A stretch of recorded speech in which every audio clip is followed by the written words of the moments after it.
So today I've got very special guests. This is my beautiful sister, Savannah, and she's visiting for the week.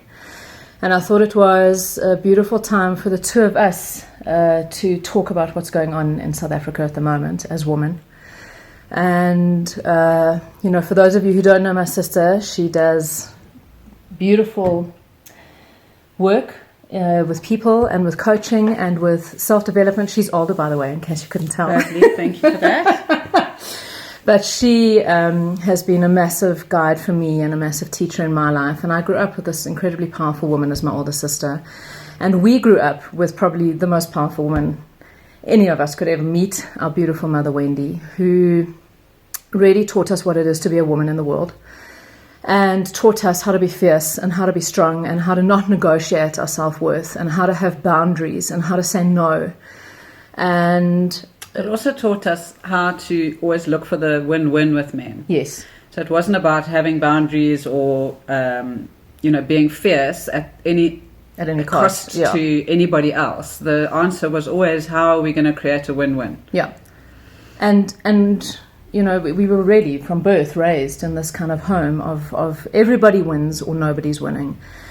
So it's incredibly hard to see what's going on at the moment with the demonizing of men, and understandable for those who have been so beyond violated by, just awful men in really disgusting situations. However, we've got to be very careful that the tide does not start turning, that all men now become the enemy. And the statistics, it is around a group or a section of men who are perpetuating this behavior. But I feel that women are dangerously putting all men in the category of you are all violators and you are all, you allowed this and you're the reason that, this is happening. And I think we've got to be very, very careful there. So I think a few things we want to talk about today. So I think the first thing is there seems to be a perception that the violations are happening to a very specific group of women, poor, from disadvantaged backgrounds. And I want to say that in a country that is usually divided by race and socioeconomic class, this phenomenon is really galvanized women across the board, because it does not matter if you are black, white, Indian, colored, poor, rich, advantaged, disadvantaged. Every single woman I know, including you, including me, have had experiences. And, we're going to talk a bit about that, because to blast the perception that some people are better off than others as far as gender-based violence is concerned, it's bullshit. And we need to really kind of lift the veil on this. And people don't talk about what's happened to them. This is why it's always so secret. So, we were talking earlier and I was saying, I remember, let's go back to school. I remember male teachers behaving in a particular way that they would never behave with male students, leaning over you to help you with a problem in a way they would never do to the boys in the class. Always being targeted for the way our skirts looked. If our skirts were too short, our skirts weren't the right length, or our nails. I remember our school cutting nails if they were too long, or your hair having to be tied back. And those rules never really applied to the boys at school. So there was like a double standard for how girls had to look in uniform at school, how girls had to conduct themselves. And the overly casualness of how male teachers could be in a school environment. I know that your school was mostly female teachers, but my high school had quite a lot of male teachers, and it's something that schools have to look at, is how male teachers are in their overly casual way. You were using an example about your daughter. My daughter's in high school, and she's had a situation where one of their teachers has made derogatory comments about girls' bodies in general, not targeting any specific girl, but he's quite a misogynistic character. And whilst the girls have written to the head of academics and laid complaints, there have been absolutely no boys who've done the same. And I think that that's part of the conversation that we need to have, is there seems to be a lot of anger against men and you must do something. But I think men are also at a bit of a loss as to what exactly it is they're supposed to do. And so I said to my daughter, for me, it's a conversation with the boys in your class to say when that happens, you kind of tune out because it's about girls and you know that girls are, nowadays quite good at standing up and speaking out. But actually you need to start being part of that conversation, because a misogynist like that doesn't actually care what the girls think. Yeah. But if some of the males in the class stood up and said, "Sir, I think that's inappropriate," or "That makes me really uncomfortable," or "I don't like the way you've just done that," those are the kind of things that need to start happening. Yeah. It's not women against men, and that's what makes me anxious about this whole situation, is that we're just creating another us and them scenario when we're in a country which already lives with so many us and them scenarios, and it's unnecessary. But I feel like we need to sort of take each other's hands and show each other the way, so that men also don't know how to win with women a lot of the time. How are they supposed to approach it? What are they supposed to do? Their own fear stops them from stepping forward. But I think it's also important for men to understand where the hardness in women comes from. Yeah. Because a lot of men react and respond to the supposed aggression or bitchness of women. A lot of my experience of my clubbing days was, being approached by men who wanted to buy me a drink. And when I would say no, their response was always, "Oh, don't be like that," or "Oh, don't be such a bitch," or, why you've got to be, so hard.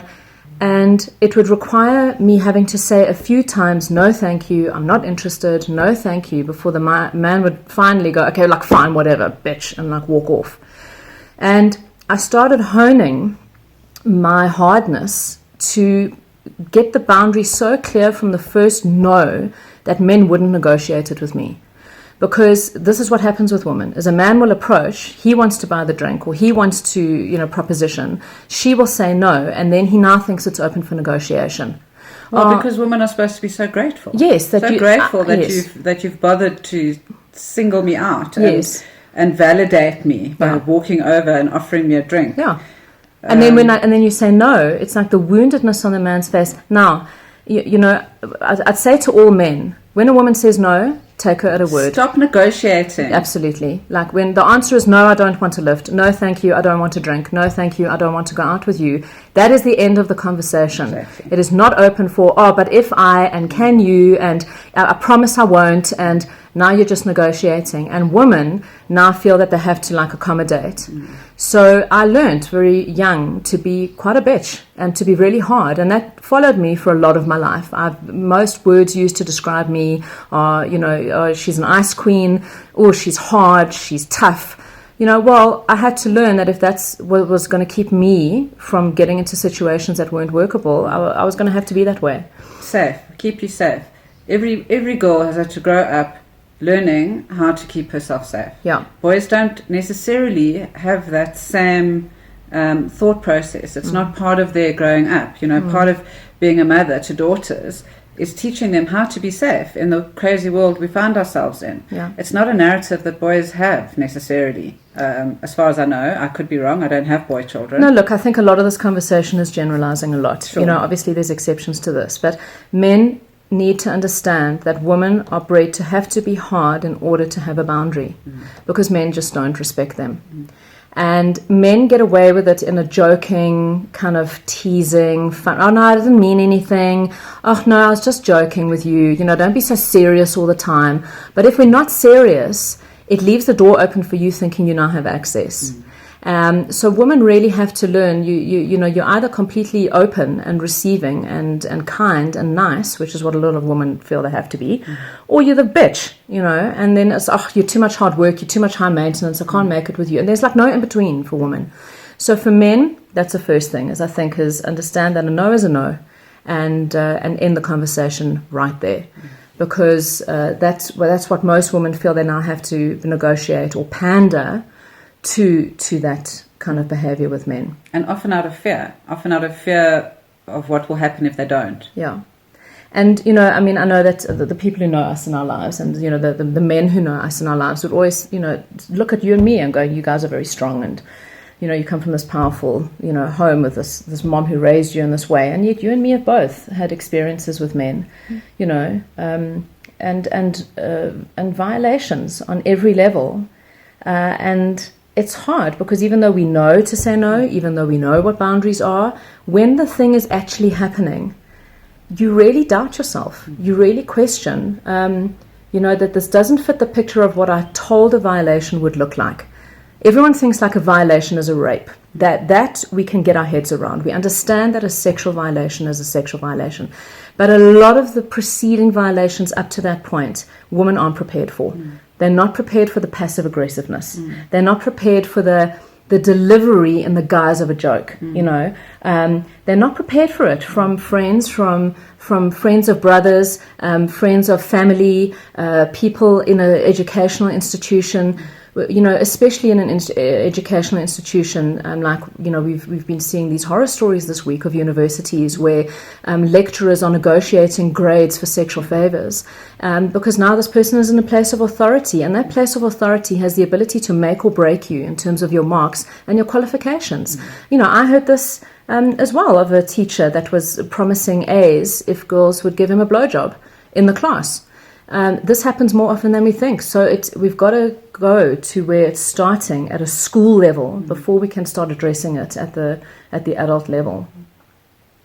So another thing to look at for men is also, a lot of men are being very defensive and being very offended this week, saying, but I would never treat a woman like that, and I would never rape a woman, and I would never assault a woman. And I know all the men in my life, would never do that.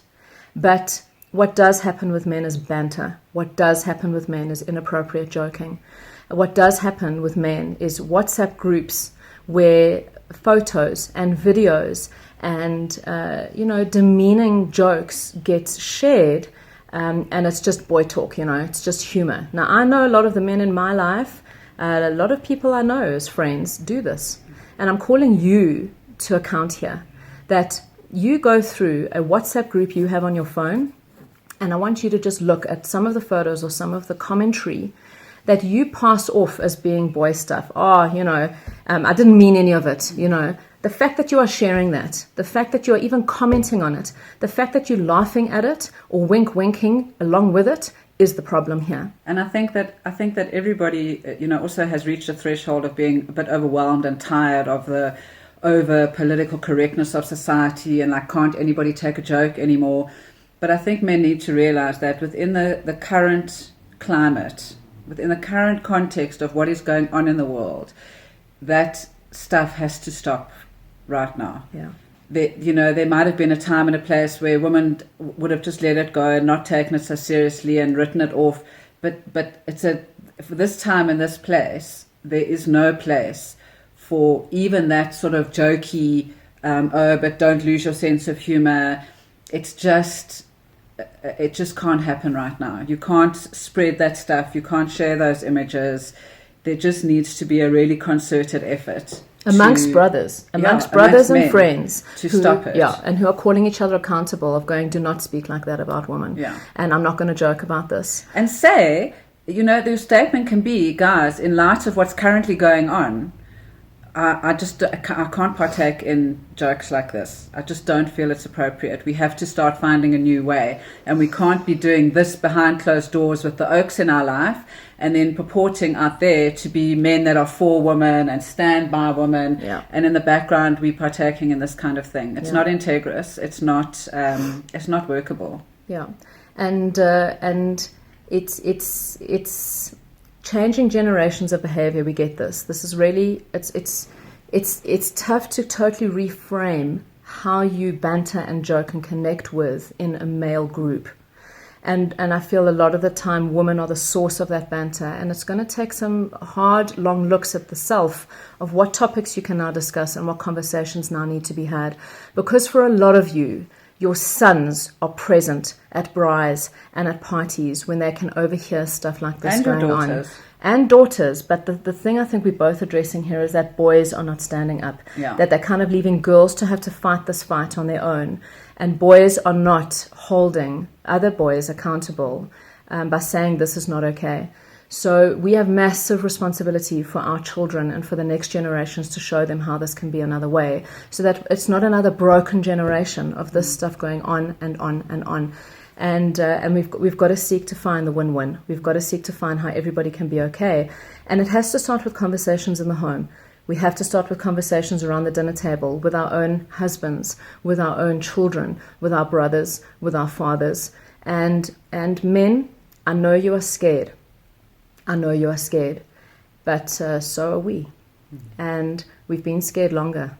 And, you said earlier about the prison.